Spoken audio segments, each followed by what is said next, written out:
All right, here we go. Question 26 from our Precalculus, homework number 11. In MyLab Math, they want us to again find the equation of the hyperbola described. Here they have given me both of the vertices and one of the equations of an asymptote. So the first thing I'd like to do is copy this information down in my scratch work. And now that we have this information copied over, we're going to go to our information sheet and determine which column of information we're going to use. Notice for the horizontal transverse axis column, we do have vertices where the x-coordinate vary, and so that indicates that we do have a horizontal transverse axis, and that means this is the equation we're ultimately going to end up plugging into. All right, so the next thing I want to do, I'm going to use a graph to gather a little bit more information.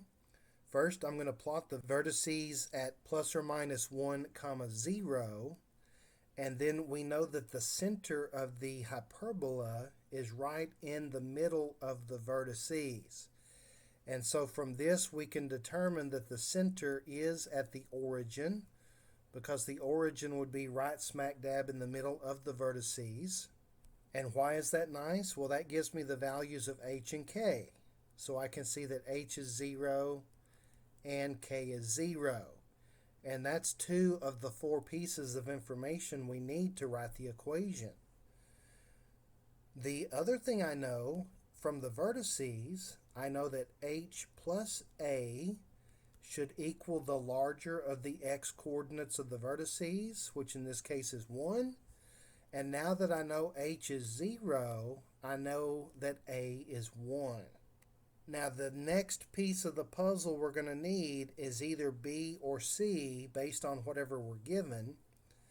And that's going to come from the asymptote. Now scrolling back up to look at the formula for our asymptote, what we're going to do is copy and paste this formula into our scratch work, and then we're going to plug and play for h and k. Okay, so here we have our equation of our asymptote. Knowing that h and k are both 0, that's going to get rid of those variables, which is going to simplify this equation to y equals plus or minus b over ax. Notice that our coefficient is positive, so we're concerned with the plus b over ax, and now we can make a correlation. We know that b over a is the slope of the asymptote according to the formula, but our slope is 3, and we can say that that is 3 over 1. Remember that we've already found a to be 1, so that tells us that b must be 3. And now that we have all the information we need, we can write the equation. So again, we're going to start by copy and pasting this formula, this equation, down into our scratch work and doing a little plug and play. H is 0.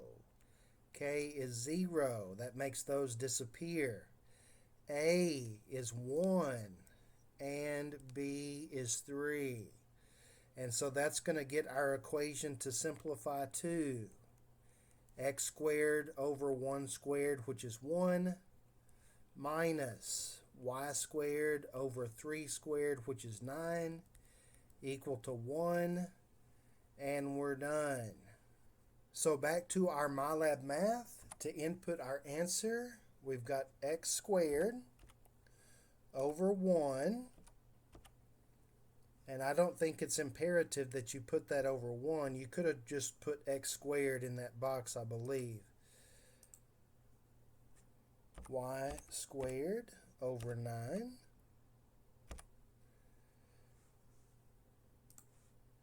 And we're good.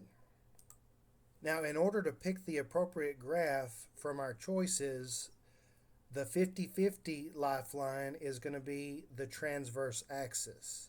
So going back to our information sheet, we recall that we had a horizontal transverse axis which means that answer choice C and D are the only possible correct answers. Notice that A and B both have vertical transverse axis. And between these two answer choices, only one of these has the correct vertex. So again, looking at the scale, to get to the edge, it's a distance of 8, would indicate that every hash mark is 2.